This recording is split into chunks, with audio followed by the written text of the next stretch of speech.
우리 찾으셨으면 저와 여러분이 한 절씩 읽고 교독하고 마지막 절은 같이 읽도록 하겠습니다. 제가 먼저 읽겠습니다. 너희는 세상의 소금이니 소금이 만일 그 맛을 잃으면 무엇으로 짜게 하리요? 후에는 아무 쓸데없어 다만 밖에 버려져 사람에게 밟힐 뿐이니라.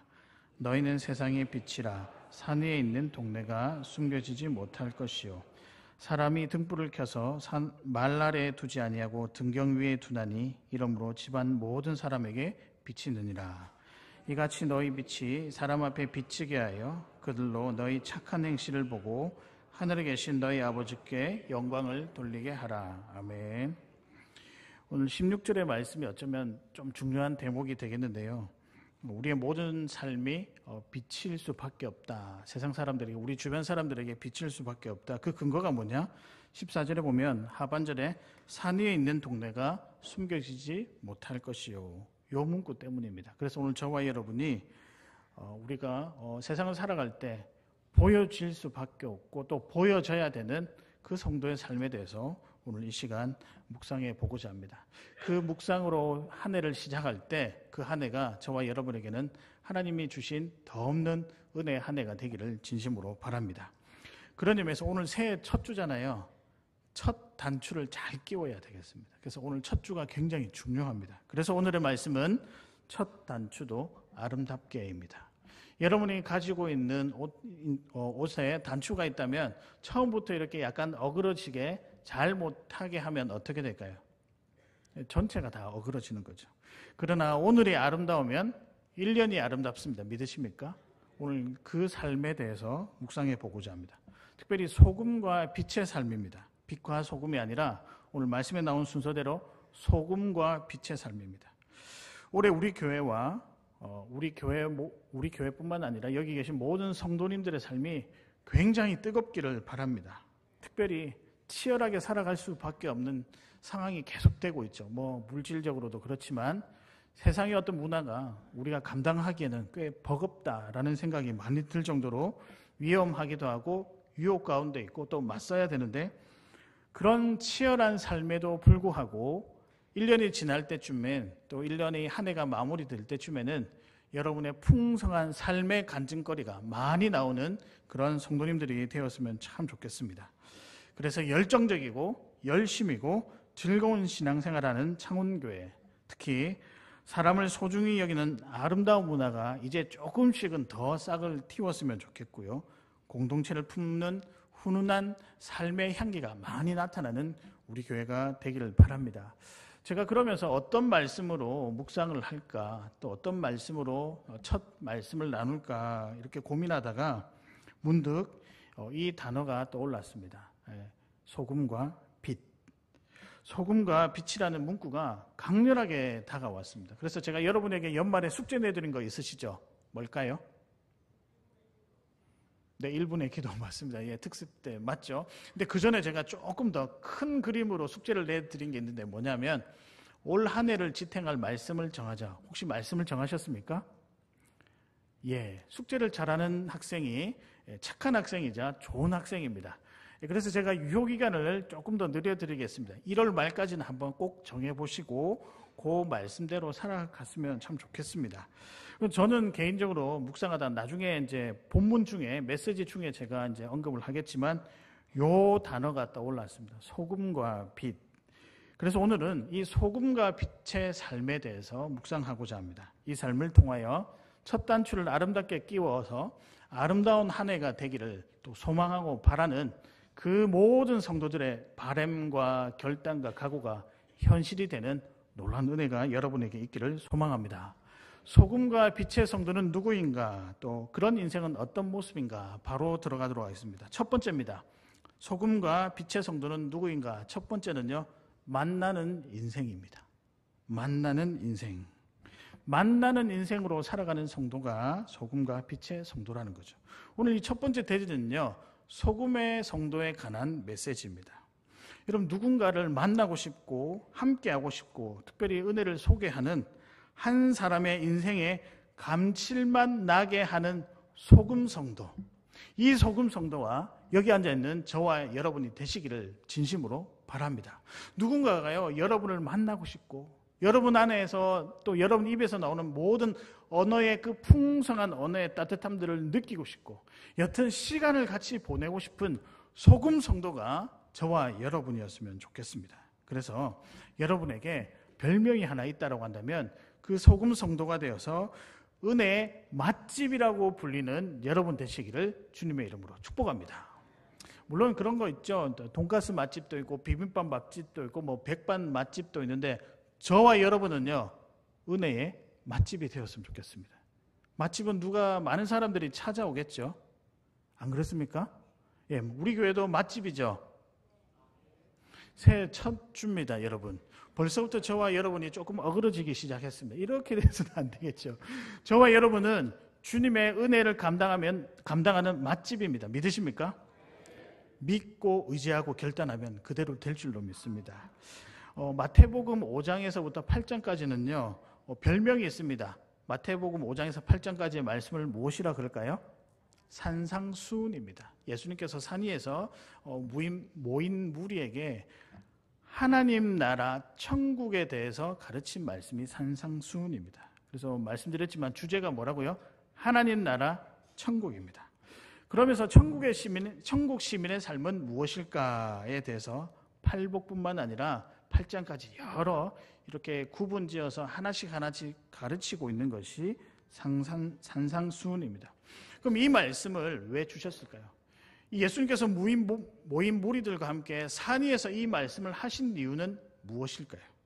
중요한 이유가 있는데 산 위에서 말씀하신 그 천국 시민의 삶이 당시에만 적용되는 것이 아니라 오늘날을 살아가는 우리에게도 여전히 통한다, 적용된다.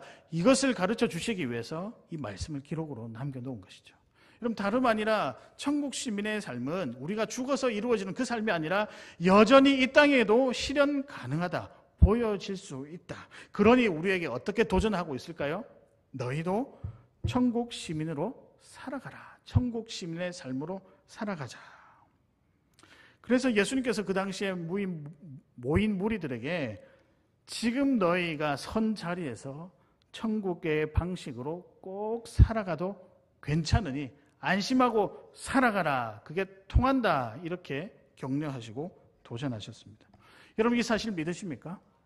이 사실을 믿음으로 받으시길 바랍니다. 때로는요 우리가 두려움이 조금 있어서 주님께서 우리에게 가르쳐 주신 삶의 원리들을 그대로 이 세상 가운데 대입하며 또 적용하며 살아가는데 약간의 두려움이 있습니다. 근데 그 두려움의 원인이 뭘까라고 생각해 보니 결국에는 우리 안의 문제죠. 믿음이 조금 부족하기도 하고 결단이 연약하기도 해서 그렇습니다. 그러나 이 시간 저와 여러분이 이 전제, 이 사실부터 가슴에 새겼으면 좋겠는데요. 천국의 삶의 방식이 오늘날을 살아가는데도 여전히 통합니다. 믿으십니까? 꼭 믿고 살아가셔야 됩니다. 마태복음 5장 3절에 보면 심령이 가난한 자는 복이 있나니 천국이 그들의 것이며 라고 했습니다. 이것은 주님을 더 의지하게 만드는 가난한 믿음에 대한 말씀인데요. 작년 6월 11일에 제가 이 말씀을 전했습니다. 혹시 기억이 나십니까? 기억이 안 나시겠죠. 그래서 제가 적어왔습니다. 가난한 믿음은 무엇일까? 첫째로 오직 주님만 의지하는 믿음. 또 우리가 이 가난한 믿음을 가져야 되는 이유는 무엇인가? 오직 주님만 의지하는 믿음이기 때문에. 두 번째는요, 주님만 자랑하는 믿음이기 때문에. 세 번째는 마지막 끝까지 믿음이라고 정리를 했습니다. 기억이 하나도 안 나시죠? 정상입니다. 걱정하지 마시기 바랍니다. 그러나 믿음이란 단어는 여러분 알고 계시잖아요. 그거면 충분합니다. 그러면서 그 마지막에 결론에 어떻게 결론을 내리냐면 세상에서 천국 백성은 이 믿음으로 살아가는데 충분하다. 이 믿음으로도 세상 살아가는데 충분하다. 그렇게 결론을 내렸습니다. 오늘 우리가 읽었던 이 말씀, 이 메시지에 적용을 하면 그 삶을 사는 성도가 어떤 성도다? 소금 성도다라는 그 메시지입니다. 여러분, 저는 여러분의 별명이 소금 성도가 되었으면 좋겠습니다. 그러고 싶으십니까? 그렇게 살아야 될 것 같아요. 소금은요, 아시다시피 귀한 양념이죠. 싱거운 맛에는 적당한 간을 맞추게 하는, 또 감칠맛이 나게 하는 양념이기도 하고요. 상하기 쉬운 음식은 상하지 않도록 신선도를 유지해 주는 것이 소금입니다. 그래서 소금이 들어가면 더 맛나는 맛, 빛나는 맛이 되는 거죠. 근데 만약에요, 이렇게 소금도 우리로 하여금 우리에게 행복을 주는데 만약에 그런 존재, 그런 역할을 하는 그것이 사람이라고 한다면, 사람이 이런 역할을 한다면, 사람이 이런 존재라고 한다면 여러분 어떻겠습니까? 저는 그 사람 참 멋있다라고 생각을 합니다. 그 사람한테 갔는데 풍미가 나고, 그 사람과 함께 있었는데 내 삶에 맛이 나고 맛나는 인생이 되고, 또 그 사람과 함께 있었는데 내 영혼이 상하지 아니하고 영적인 신선도를 유지할 수 있다라고 한다면, 그런 사람이 여러분 주변에 있다라고 한다면 어떻겠습니까? 만나고 싶겠죠. 그리고 같이 교제하고 싶겠죠. 심지어는 같이 살고도 싶겠죠. 근데 우리 주변에 있을까요? 없을까요? 예, 제법 많습니다. 믿지 아니한 사람들 중에서도요, 가까이만 가면 행복해지는 사람, 유쾌하고 즐겁고 마음 편한 사람들이 있습니다.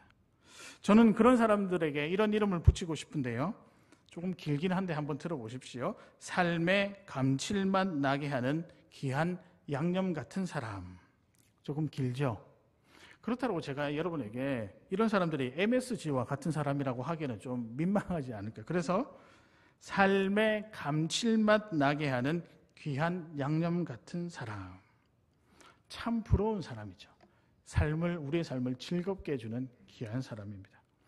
물론 이 세상 가운데 이런 사람들이 있겠죠. 그런데 우리 주변에는요, 또 다른 의미에서 만나는 삶을 살게 하는 분들이 있습니다. 굉장히 특별한 존재들이 있습니다. 그 존재들의 이름이 무엇일까요? 힌트, 저와 여러분입니다. 누구일까요? 성도입니다. 성도. 좀 부끄러우십니까? 아니에요. 나중에 왜 부끄럽게 생각하지 말아야 되는 이유가 나오는데요. 여튼요, 다른 의미에서 만나는 다른 사람의 삶을 만나게 해주는 특별한 존재가 있는데, 그들은 성도입니다. 성도. 왜냐하면요, 그들은 특별한 소금을 가지고 있기 때문입니다. 그 특별한 소금의 이름이 무엇이냐면 은혜입니다. 은혜. 하나님의 은혜. 이분들 옆에 가면요, 곁에 가면 은혜 이야기를 많이 들을 수 있죠. 그렇잖아요. 우리 성도들은 다른 사람의 어떤 삶을 소위 말하는 윤택하게 할 수도 있고, 행복하게 할 수도 있고, 질적으로나 굉장히 높은 차원으로 끌어올릴 수 있는 힘이 있습니다. 그 소금을 가지고 있다고. 그 소금이 무엇이냐? 하나님의 은혜라는 거죠. 그럼 여러분 주변에 있는 사람들에게 그 삶을 행복하게 하려면 은혜를 나눠줘야 되잖아요. 어떤 은혜를 나눠줘야 될까요? 여러분 살아가면서 느꼈던 하나님께서 여러분과 함께 하셨던 그 특별한 사건들, 거기에서 나를 위로하시고 격려하시고 특별히 내가 가장 소중한 존재라는 귀한 사실을 깨닫게 한 이야기들을 많이 나누어 주는 것, 이게 다름 아니라 소금 성도의 삶이라는 거죠. 여러분, 그 은혜를 나누는 것은요, 정말 특별합니다. 왜냐하면 은혜를 들은 사람은, 그 은혜 이야기를 들은 사람은요, 삶의 의지가 생겨서 나도 저렇게 살아보고 싶다, 생명력을 가지게 되는 거죠. 그럼 당연하죠. 은혜의 이야기의 핵심은 무엇일까요? 여러분도 잘 아시다시피 우리 주 예수 그리스도에 관한 이야기입니다. 우리를 위해서 이 땅에 오시고 우리 죄를 사하시려고 십자가에 죽으시고 부활하셔서 우리에게 참 생명을 허락하신 이 예수님 이야기가 은혜의 이야기죠. 기적의 이야기잖아요. 그리고 잃었던 생명을 회복하는 생명의 이야기입니다. 그런 이야기를 많이 듣게 되면 어떻게 될까요? 그런 은혜의 간증들을 많이 듣게 되면 어떻게 될까요? 여러분, 단언컨대 그런 이야기를 여러분 주변에게 하시면 그 영혼이 살아납니다. 이게 바로 여러분, 한 인생을 맛깔나게 만드는, 만나는 인생으로 만드는 소금 성도라는 거죠. 근데 여러분, 이 소금 성도, 이 하나님의 은혜는요, 은혜 이야기는 여러분 아니면 들을 데가 없어요. 여러분 아니면 말해줄 사람도 없고요. 결코 들을 수 없죠. 그런 의미에서 여러분이야말로 먼저 만나는 인생이다. 계속 만난다라고 하니까 배가 고프죠. 저도 좀 오늘 제가 새해 첫 주일이니까 또 멋있게 하고 오려고 이제 머리도 조금은 볶았는데 너무 많이 볶은 것 같아가지고 제가 오늘 아침에 이게 왜 그렇지? 어제는 분명히 안 그랬는데 지나가는데 애들이 놀리더라고요. 배추도 사왔다고. 누구 집 자녀인 거는 제가 힌트를 드리면 목사님 집, 목사님 댁 자녀입니다. 예. 여튼요, 은혜 이야기를 많이 나누어서 정말 한 영혼이 만나는 인생으로 바뀔 수 있다면 그 소금 성도의 삶은 얼마나 귀하고 아름다울까. 제가 어릴 적 기억나는 권사님 한 분이 계십니다. 초등학교 때 이제 저를 가르쳤던 권사님이신데요. 6학년이었습니다. 저희 반에 남자가 6학년짜리 남자아이가 7명이었습니다. 얼마나 별났겠습니까? 교회에서 뭐 사고란 사고는 다 치고 다니는 그런 아주 별스러운 아이들이었는데요. 근데 저희 반이 또 소그룹 이렇게 밤 모임을 하면 모범반으로 이렇게 칭찬을 많이 받았습니다. 그때 말 안 듣고 정말 우리 뭐 부장 선생님, 우리 또 전도사님, 목사님 애 먹인 애들이 지금 다 저를 비롯해서 목회를 하고 있더라고요. 그래서 그분이 그렇게 이야기하시더라고요. 네 같은 애들 꼭 만나봐야 내 심정을 안다. 이런 이야기를 하시더라고요. 근데 그때 저희 반의 담임 선생님이 권사님이셨습니다. 근데 이분은요, 너무 재밌어요. 한 주간 동안 본인이 만났던 하나님 이야기를 술술술 풀어내는 거예요. 그러니까 이거를 듣고 집중하지 아니할 수 없을 정도로 너무 재밌는 거예요. 어린 저희들이 듣기에도 너무 쉽게, 그러나 너무 마음의 감동으로 다가왔던 하나님 은혜 이야기를 저희가 많이 들었습니다. 그러면서 제 마음속에 이런 마음이 생기는 거예요. 나도 저런 은혜를 한번 누려보고 살아보고 싶다. 어린아이였고 초등학교 아직 철이 없잖아요. 그럼에도 불구하고 제 마음속에 나도 저렇게 한번 살아보고 싶다. 저런 은혜 이야기가 내 삶 가운데 있었으면 좋겠다. 그래서 그때 친구들과 우리도 기도 한번 해보자. 기도도 하고 예배도 귀하게 드리고 또 무엇인가 섬길 것이 없었는가, 다른 사람을 위한 섬김을 조금씩 하게 되었던 기억이 있습니다. 그 권사님은요, 저에게 만나는 인생을 보여주셨던 소금입니다. 소금의 삶이죠. 근데 저와 여러분의 삶이 이런 삶이 되었으면 좋겠습니다. 여러분이 만나는 모든 사람들마다 여러분만 만나고 나면 그 소금, 감칠맛이 더해지는 양념 같은 인생으로 여러분 귀하게 살았으면 좋겠습니다. 특별히 예수님께서 역사하셔서 그 은혜가 너무 나를 감격하게 하고 나를 따뜻하게 하고 나를 풍성하게, 내 삶을 풍성하게 만드는 그 은혜 통로가 저와 여러분이었으면 참 좋겠습니다. 사랑하는 여러분, 저와 여러분은 소금 성도로 부름받은 자들입니다. 믿으십니까? 남에게 만나는 인생을 제공해 주는 하나님의 귀한 축복의 통로가 되시는 귀한 여러분 되시기를 주님의 이름으로 축복합니다. 예. 그러면 소금과 빛의 성도는 어떤 사람일까? 두 번째입니다. 진실된 인생입니다. 다른 인생이 아니라 진실된 인생이죠. 만나는 인생이 소금 성도의 삶이라고 하면 진실된 인생은 빛의 성도에 관한 말씀입니다. 우리 삶이 진실되었으면 좋겠고요. 특별히 정직했으면 좋겠습니다. 그래서 다른 사람의 진실된 삶을 도전하는 통로가 저와 여러분이 되었으면 좋겠습니다. 하나님께서 이 도구로 저와 여러분을 부르셨습니다. 그래서 여러분 곁에 나면요, 진실의 향기, 처음에는 작다가도 너무 커져서 그 진실의 향기를 맡으면 맡을수록 내 삶에 풍미가 더해지는, 나도 그런 향기를 풍기고 싶은 그런 빛의 향기 나는 성도가 되고 싶다라고 하는 도전을 주는 그런 귀한 성도님들 되시기를 바랍니다. 14절에 보면요, 너희는 세상의 빛이라고 하고 있습니다. 그냥 빛도 아니고 세상의 빛이라고 합니다. 즉 세상 가운데 있어야 되고 세상에서 빛으로 살아야 된다는 그런 의미죠. 근데 가끔 우리는 이분법이라고 하는 잘못된 오류에 빠질 때가 있습니다. 세상은 악하고 교회는 선하다. 이건 잘못된 생각입니다.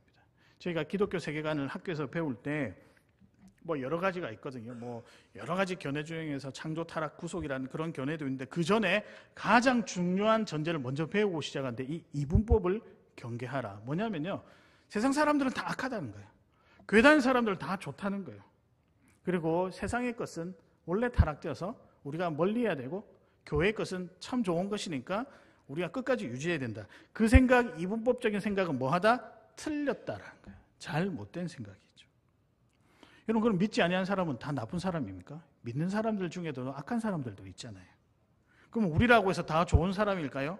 그렇게 장담하기에는 여러분 스스로가 어떻게 판단이 되십니까? 쉬운 판단이 아닐 거예요. 우리에게도 부끄러운 면이 있죠. 우리도 세상 가운데 살고 있고 세상이 주는 유익을 때론 누리며 살아갈 때가 있는 거죠. 그렇지만 여러분, 그렇다라고 해서 그들과 똑같이 살 수는 없는 거예요. 그보다 더 좋은 모습을 보여줘야 한다고 우리 주님께서는 도전하고 있습니다. 왜냐하면요, 언젠간 그들이 빛의 자녀로 사는 우리들의 삶을 부러워할 때가 있거든요. 세상의 빛의 삶을 사는 진실된 성도로 또한 우리를 부르셨기 때문에 우리는 그 사람들보다 훨씬 더 진실을 해야 됩니다. 그렇다고 해서 그 사람이, 그 어떤 세상 사람들이 우리보다 밑에 있느냐, 나게 있느냐, 그건 아니라는 거예요.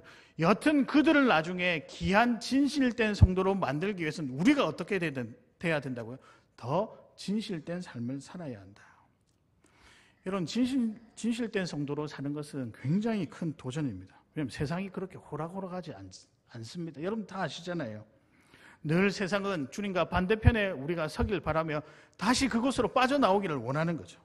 그래서 그러지 않을 때 위협하기도 합니다. 세상의 여러 가지 유혹거리들을 통해서 우리가 세상의 진리가 주님께서 주시는 말씀의 진리보다 훨씬 더 값어치 있게 보여서 교회에서 우리를 빼내려고 합니다. 그러면서 성도로 살아가는 삶의 방식, 이거 별 맞지도 않은데 왜 이렇게 어거지로 붙잡고 앉아있느냐, 우리를 조롱하기도 하고 또 차별을 하기도 하죠. 근데 그럴 수밖에 없는 것 같아요. 왜냐하면 세상은 어둠을 좋아하고 우리는 그 반대로 빛을 좋아하기 때문이죠. 그럴 수밖에 없는 것 같아요. 그들이 지향하는 바가 어둡고 부패하고 타락된 것이지만 우리는 반대잖아요. 요즘 우리 사회를 보면 마음이 참 아픕니다. 사랑하고 배려하고 따뜻하고 밝은 어떤 모습보다는 어둡고 이기적이고 거짓된 모습, 그것이 훨씬 더 많아 보이는 거죠. 거짓의 삶으로 사는데도 부족함이 없다라고 가르치는 것이 세상이 우리에게 주는 가르침입니다. 여러분은 어떻게 생각하십니까? 제가 최근에 여러분도 많이 보셨겠는데요, 영상을 하나 보았습니다. 유튜브에서 영상을 하나 봤는데 그 고속버스 안에서 있었던 다툼이었습니다. 제목 자체가 참 어처구니 없다, 이런 어떤 그 제목이었는데 고속버스 안에서 일어났던 일인데요. 여러분 이제 버스를 타게 되면 이제 의자를 뒤로 젖힐 수가 있지 않습니까? 근데 아마 좀 젊은 여성분이었던 것 같아요. 의자를 끝까지 뒤로 젖혔습니다. 그럼 뒤에 있는 사람은 당연히 어떻게 될까요? 불편하죠. 앞으로 나가는데도 불편하고. 그래서 이제 뒤에 계시는 분이 아마 그분도 제가 이렇게 사진상, 그 영상상으로 볼 때는 한 40대 후반이나 50대 초였던 것 같아요. 톡톡 치면서 저기 죄송한데요, 제가 조금 나가기가 불편하니까 요거 조금만 이렇게 좀 제쳐주면 안 될까요? 라고 물었었습니다. 보통 그러면 우리 어떻게 할까요? 예, 죄송합니다. 조금이나마 이렇게 여유의 틈을 드리잖아요. 근데 딱 그 분이 뭐라고 하냐면, 내 권리예요, 내 자유예요, 내 자유를 침범하지 마세요. 그러니까 옆에 있던 이제 나머지 분들이 무슨 그런 말이 있냐, 이렇게 해서 옥신각신하여서 서로 욕하고 막 언성이 높아지고 좀 이렇게 좋지 않은 말들이 서로 오고 가는 장면을 누가 찍어서 올렸었습니다. 댓글에 보니까 댓글도 참 이렇게 입에 담기 힘든 욕을 이제 그 여성분에게 해놓는 것을 보았는데요. 여튼 그런 모습을 보면서 누가 잘못했다 이것을 떠나서 참 각박하다. 나 하나 사는데 너무 열심히 해서 다른 사람의 어떤 형편을 배려해 주지 못하는 각박한 사람이구나. 어쩌면요, 우리 모두가 서로 신뢰하고 사랑하지 못하는 진실되지 못한 인생을 살아왔기 때문에 그러지 않을까 생각을 해봅니다. 그러나 여러분, 행복한 인생은 무엇일까요? 진실되게 살 때 가능한 인생입니다. 우리가 주의 자녀로서 더 진실하게 살면서 이렇게 진실하게 살아도 세상에서 통한다, 이 사실이 맞다라는 것을 보여줘야 되는 것이 우리가 걸어가야 할 삶이라는 거죠. 그러면 여러분, 진실된 삶은 무엇일까요? 어떤 것이 진실된 삶의 모습일까요? 그렇게 어떻게 살아가는 것이 진실하게 살아가는 것일까요? 간단하지만 아주 강력합니다. 간단한 용어죠. 여러분도 다 알고 있습니다. 믿음입니다. 믿음대로 사는 것이 진실되게 사는 거죠.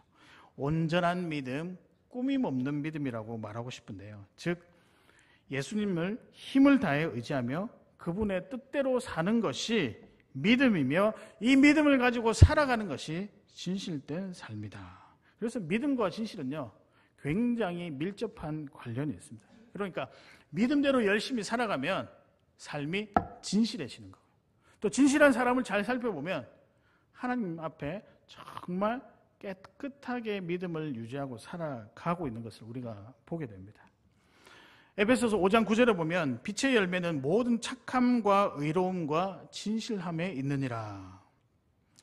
주님을 잘 믿는 성도가 그 삶이 참 보기 좋다, 진실된 삶이라고 가르칩니다. 여러분 보시면 믿음의 열매라고 되어 있거든요. 빛의 열매는 즉 믿음의 열매인데 믿음의 열매는 착함과 의로움과 진실함에 있다.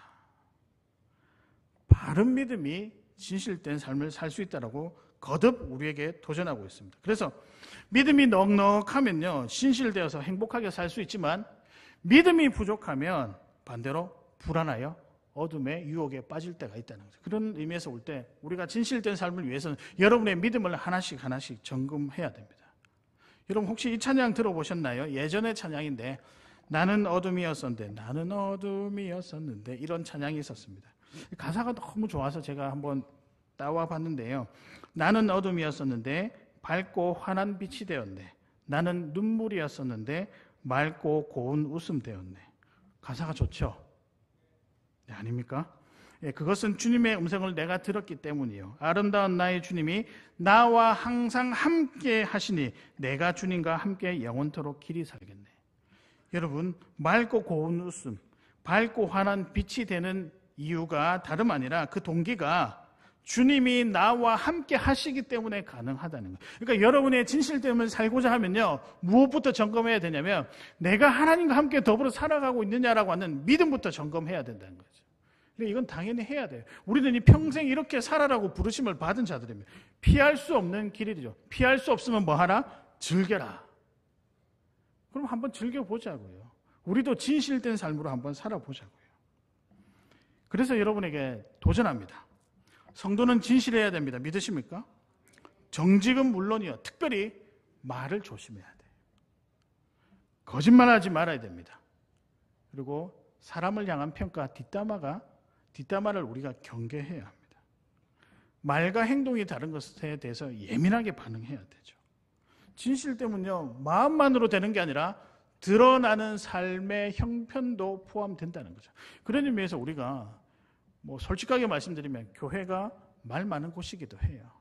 말로 은혜를 누리기도 하지만 말로 또 힘들게 하는 것이 교회이기도 합니다. 근데 교회뿐만 아니라 세상 우리가 속한 모든 공동체가 다 그래요. 그렇지만 교회는 그들과 달라야 된다는 거죠. 왜냐하면 그 말을 아름답게 사용하는 그것이 믿음과 관련되어 있으며 믿음은 곧 진실된 삶을 살 수 있도록 하는 원동력이기 때문입니다. 제가 아는 분, 사업하시는 분이 이제 창원에 한 분 계시는데요. 예전 굉장히 오랜 기간 동안 알고 교제한 분입니다. 이분은 교회를 안 다니세요. 근데 제가 어떻게 그 참 웃긴 사연으로 알게 되어서 지금까지 교제하고 있는 아저씨인데요. 근데 이분이 저를 만나면 이렇게 이야기합니다. 목사님, 저는 예수 믿는 사람 절대로 안 만납니다. 만나지 않습니다. 저는 목사잖아요. 저 왜 만나요? 이렇게. 목사님 빼고. 예. 여튼 참 저를 좋아하시는데요. 자기는 예수 믿는 사람이면 상대도 하지 않는데요. 왜 그러세요? 라고 하니까 이렇게 이야기하시는 거예요. 좀 슬픈 현실이지만 예수 믿는 사람, 예수쟁이들은요, 고상하게 앞에서 말해놓고 뒤에서는 자기들 다 누리는 뒤통수의 달인들입니다. 이렇게 이야기하시는 거예요. 그럼 물론 이제 그런 경험들이 있었을 것 같아요. 그러면서 이분이 이렇게 이야기하신 거예요. 예수 믿는 사람은 이중적인 사람입니다. 이렇게 이야기를 하시는 거예요. 제가 정말 좀 부끄럽더라고요. 그래서 제가 이제 몰래 이제 약간 두려워서 물었습니다. 저는요, 목사님은 좋죠. 저한테 밥도 사주시고요. 이렇게 해서 웃고 말았는데, 집에 돌아오는데 이런저런 생각이 참 많이 들더라고요. 속상하더라고요. 맨 먼저는. 사실 우리 주님이 우리에게 주신 아름다운 인생이 그런 인생이 아니잖아요. 우리가 예수 믿는 성도 이름 불려야 되지 예수쟁이라고 불리기에는 그렇잖아요. 마음이요. 그러나 한편으로 또 반성이 되더라고요. 성도가 진실되게 살지 못할 때 이런 세상의 평가를 받을 수 있구나. 근데 여러분, 이게 나만 욕 듣는 게 아니에요. 나만 부끄러운 일이 아니라 그것을 통해서 우리 주님도 욕되게 할 수 있다는 사실이에요. 저는 그 일을 겪었을 때 이 계명이 생각나더라고요. 10계명 제3계명인데 너는 내 하나님 여호와 이름을 망령되게 부르지 말라. 부르지 말라가 아니고 망령되게 일컬을 동안 그런 우리가 뭐라고 될까요? 우리 삶을 온전히 하지 못했다는 이 말씀이 생각이 나더라고요. 여러분 어떻습니까? 여러분 삶을 어떻게 살고 계세요? 물론 여러분을 질책하려는 거 아닙니다. 우리가 살다 보면 세상 사람들도 부족하고 우리도 부족하죠. 그러나 그들보다 우리는 더 잘 살아야 되는 건 맞는 것 같아요. 하나님께서 그렇게 부르셨으니까요. 그러면서 우리 주님께서 위로의 메시지도 함께 허락해 주십니다. 16절에 보면 이같이 너희 빛이 사람 앞에 비치게 하여 그들로 너희 착한 행실을 보고 하늘에 계신 너희 아버지께 영광을 돌리게 하라. 그런 때로는 진실되지 못한 삶이어도 하나님께서 우리 안에 들어오셔서 바꾸어가는 모습을 통해서 많은 사람들은 또 우리 주님 앞으로 돌아오게 한다는 것이 우리 주님께서 주시는 위로입니다. 부족하지만 그러나 진실하지 못하지만 그럼에도 불구하고 하나님께서 우리의 영혼을 귀하게 사용하신다는 거죠. 그런 하나님의 놀라운 계획을 우리가 알고 있으면 그래도 우리가 이제 알았으면 어떻게 살아야 될까요? 그래도 한번 조금 더 진실하게 살아보는 것이 낫지 않을까? 아니 그렇게 살아야 된다고요. 사랑하는 여러분, 우리 주님 잘 믿으시길 바랍니다. 그게 진실된 삶으로 가는 기초입니다. 기초. 그래서 진실된 인생이 되시기를 바랍니다. 그래서 다른 이들에게 빛도 비춰주고 참 어두웠던 그 삶이 진실되고 정직한 삶으로 도전하게 하고 선하고 아름답게 살도록 하는 빛의 성도가 되시기를 주님의 이름으로 축복합니다. 그럼 소금과 빛의 성도는 어떤 사람인가? 어떤 존재인가? 마지막입니다. 그래도 당당하라. 그래도 당당하게 살아가는 사람이 소금과 빛의 성도라는 거죠. 오늘 제가 여러분에게 꼭 드리고 싶은 메시지는 사실은 세 번째에 달려 있습니다. 당당해라. 그래도 당당해라. 이 그래도란 말에 여러분 방점을 조금 찍으셨으면 좋겠습니다. 지금 우리는 부족해도 그래도 뭐 하라? 당당해라. 그렇게 해야 되는 이유가 있습니다. 제가 좀 이따 말씀을 드리고요. 내 삶이 지금 부족하고 보여주는 것이 민망해도 그래도 여러분은 당당해라. 사랑하는 여러분, 우리 주님은요 완벽한 자를 사용하시지 않습니다. 그럼 어떤 자를 사용하실까요? 부족하지만 부르셔서 합당하게 필요한 자로 만들어서 사용하십니다. 여러분 이거는 한번 좀 기록해 놓으시면 좋을 것 같아요. 제가 설교 문구를 만들어 놓고도 너무 좋은 거예요. 하나님은요 완벽한 자를 사용하시는 게 아니라 그 주님께서 함께 하셔서 필요한 자로 만드셔서 사용한다니까요. 그러면 부족한 우리들에게도 꽤 가능성이라는 게 있지 않을까요? 하나님의 도구로 사용될 만한. 왜? 우리도 누구에게는 하나님 보실 때 누구에게 필요한 존재가 될 수 있으니까요. 그런 의미에서 저와 여러분이 당당했으면 좋겠습니다. 지금의 나의 모습을 보지 않고 하나님 앞에 믿음을 보며 당당하게 살았으면 좋겠습니다. 이 부분은요 14절에서부터 16절까지의 말씀을 제가 두고 이 세 번째 메시지를 정했는데요. 특별히 14절입니다. 저 이번에 이 말씀 묵상하는데 너무 좋더라고요. 산 위에 있는 동네가 숨겨지지 못할 것이요. 설교 서두에 말씀드렸듯이 제가 여러분에게 작년에 숙제를 내어드렸습니다. 올 한 해를 지탱할 말씀을 정하라. 저는 이거예요. 산 위에 있는 동네가 숨겨지지 못할 것이요. 근데 이걸 읽는데 그냥 제 마음이 막 뜨거워지는 거예요. 해석을 하면요. 소금과 빛의 성도의 삶, 그렇게 살아가고자 하는 그 삶, 부족해도 많은 사람들이 보고 있다는 거예요. 제 아무리 숨기고 싶고 또 숨어도 숨길 수도 없고 숨을 수도 없는 것이 성도의 삶이라는 거예요. 보십시오. 산 위에 있는 동네, 이 동네가 소위 말하는 어떤 공동체를 뜻하거든요. 그 동네가 숨겨지지 못할 것이에요. 산에 있으니까 모든 사람들이 위를 쳐다보기만 해도 다 보이는 거예요. 산에 있다고 해서 보이지 않는 게 아니라 높은 곳에 있으니 다 노출이 되는 거죠. 근데 소금과 빛의 성도가 어떻게 살아야 된다? 산에 있는 동네가 숨겨지지 못할 것이니 다 보여주고 살아라. 즉 이 말은 부족한 내 인생을 보여주는 것임에도 불구하고 우리 주님 의지하면서 당당하게 살아라. 계속 이게 머릿속에 도전이 되고 위로가 되는 거예요. 머릿속에 계속 맴돌아서 올 한 해는 저는 결단했습니다. 저는 제 삶을 산에 있는 동네가 숨겨지지 못할 것이요. 그런 삶을 한번 살고 싶어요. 물론 두렵기도 하죠. 제 삶을 누구에게나 솔직하게 오픈한다는 것 부담스럽죠. 남들이 내 삶을 보고 있다는 것 굉장히 힘든 삶입니다. 그러나 우리가 그렇게 살아야 되는 이유가 있습니다. 이유가 뭐냐면 믿지 아니하는 사람들이 우리 삶을 보고 있기 때문이죠. 반드시 보고 있습니다. 그리고 그 사람들 우리의 삶을 보고 나서 이 우리가 진실되고 그리고 만나는 인생으로 살아가는 그 모습을 보면서 그 사람 마음 가운데 나도 저렇게 살고 싶다라고 하는 깊은 여운을 남길 수 있는 그 인생이 어떤 인생이냐? 부족해도 당당하게 살아가는 인생이라는 거죠. 여러분, 제가 교회 안에서도 겪었던 일이기도 한데 교회 밖에서도 똑같은 이야기를 한번 들은 적이 있습니다. 저에게는 좀 아픈 이야기는 한데 제가 그때 참 도전을 많이 받았었습니다. 좀 몇 년 전에 저희 아내가 이제 투병 생활을 했었잖아요. 한 1년 동안 뭐 치료도 받고 수술도 하고 또 계속 치료를 받는 뭐 항암도 하고 이러면서 1년을 보냈었습니다. 뭐 우리 집에 이제 저희 딸이 초등학교 1학년 들어가야 되는데 엄마가 뭘 또 챙겨주거나 해야 되는데 엄마도 상황이 그렇잖아요. 아빠라도 해야 되는데 제가 뭐 이렇게 잘 알겠습니까? 그러면 열심히 하는 대로 뭐 저희 장모님께서 도와주셔가지고 열심히 하기는 했습니다만 좀 힘들긴 힘들었어요. 그런데 제 순간 그런 생각이 드는 거예요. 아, 이렇다고 해서 내가 우울하게 있으면 안 되겠다.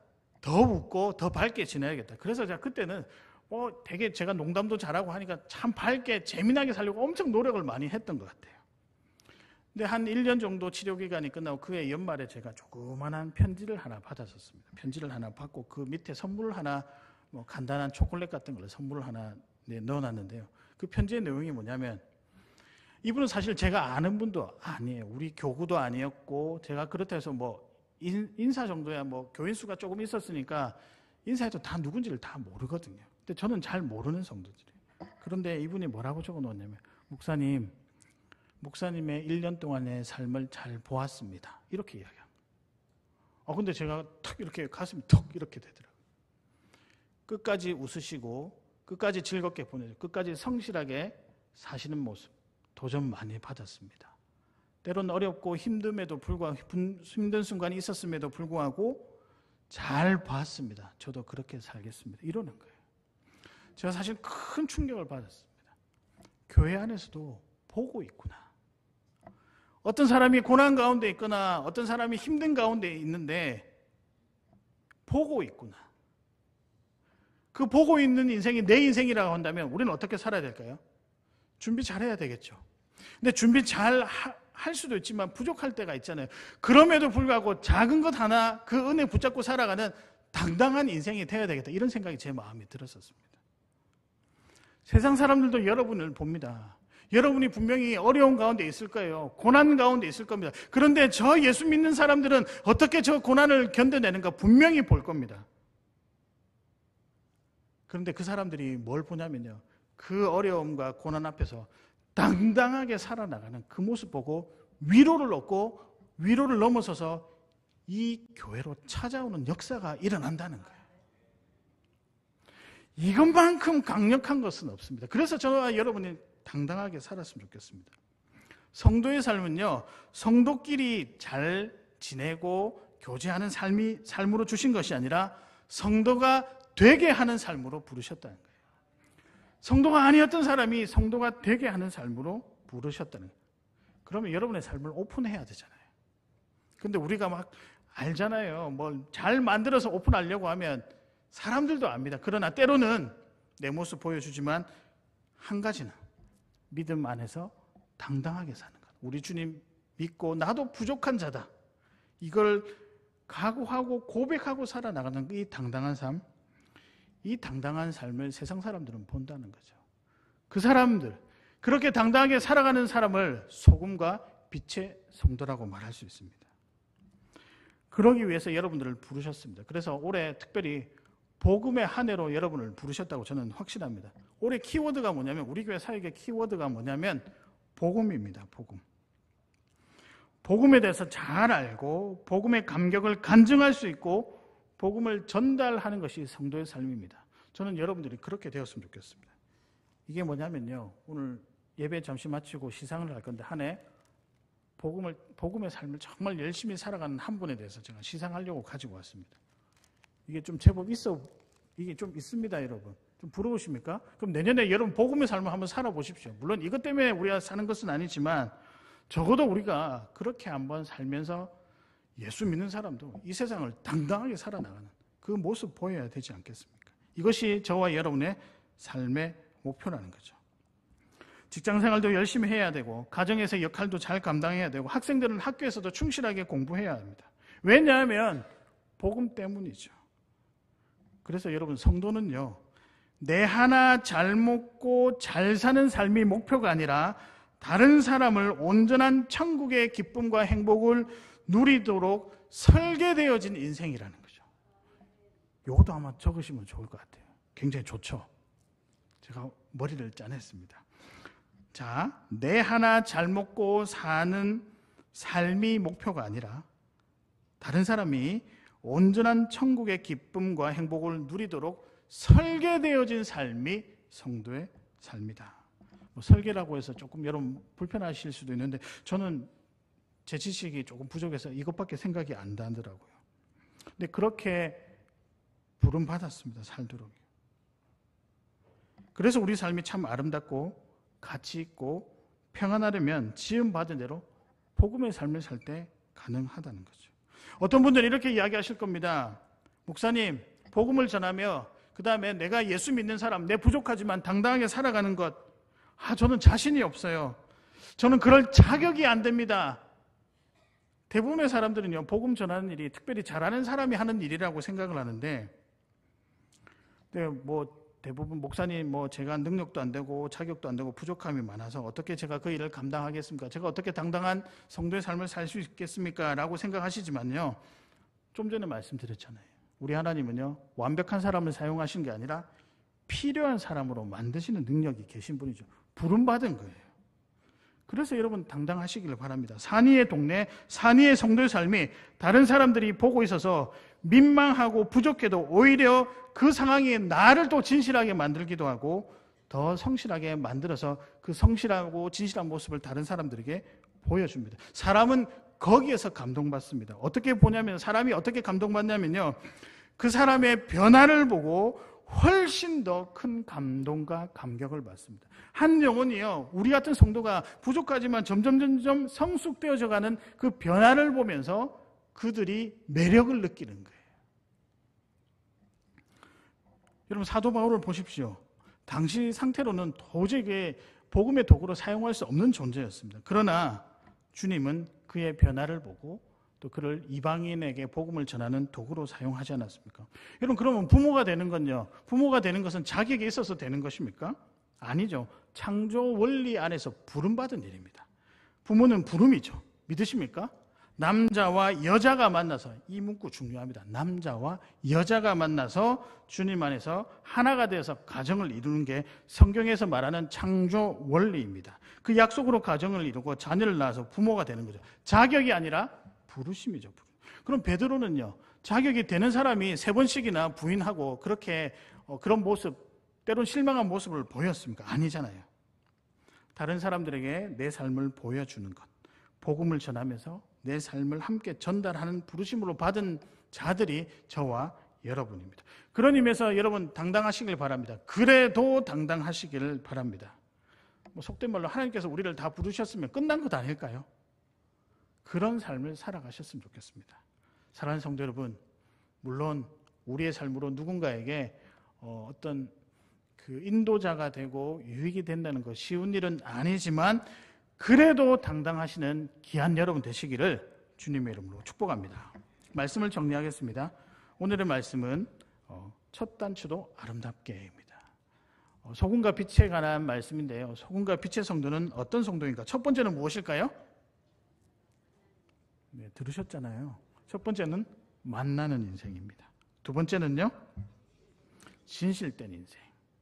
그러니까 우리가 말을 조금 조심하지만 반대로 축복의 메시지를 많이 전하면 될 것 같아요. 마지막 세 번째는 무엇입니까? 예, 그래도 당당해라. 저는 당당한 여러분이 되셨으면 좋겠습니다. 예, 맞아요. 우리 교회 성도님들 제가 보니까 당당하신 것 같아요. 늘 주변에 가면 아이고 저 예수님 조금 믿으세요. 저는 제가 부족해서 그런 자신감이 없어서 누구에게 복음 전하는 것이 쉽지 않은데 여러분은 곧잘 하시더라고요. 참 부러웠습니다. 근데 그렇게 살아가야 될 것 같아요. 여러분, 세상의 것을 우리가 때로는 부러워하지 않았으면 좋겠습니다. 천국 시민의 삶의 원리, 이 세상에서도 가능합니다. 믿으십니까? 그러니까 여러분 어떻게 살아야 된다? 당당하게 살아야 된다. 어깨 한번 펴보실까요? 어깨 한번. 서로 한번 쳐다보실까요? 아유, 속으로 아유 부족한 사람 이렇게 한 게 아니라 오 당당한 사람. 여러분, 우리가 가능합니다. 우리가 올 한 해가요 정말 행복했으면 좋겠습니다. 우리 주님 때문에 당당해서 우리의 걸음걸이가 힘차기를 바라고요. 우리가 살아가는 모든 여정에 하나님의 은혜를 많이 누리며 감사함이 깊어서 열정적인 우리의 성도로 살아가는 창원교회 성도님들 되시기를 주님의 이름으로 축복합니다. 우리 찬양하도록 하겠습니다. 이 찬양 특별히 제가 2절에 보면 나 염려하지 않아도 내 쓸 것 아시니 나 오직 주의 얼굴 구하게 서서, 그 다음에요 이해할 수 없을 때라도 감사할 줄 아는 것. 이거는요 아무에게나 주어지는 게 아닙니다. 누구에게만 주어질까요? 따라하실까요? 성도에게만 주어지는 특권입니다. 이 마음 우리가 간직하시면서 찬양하도록 하겠습니다. 주님과 함께하는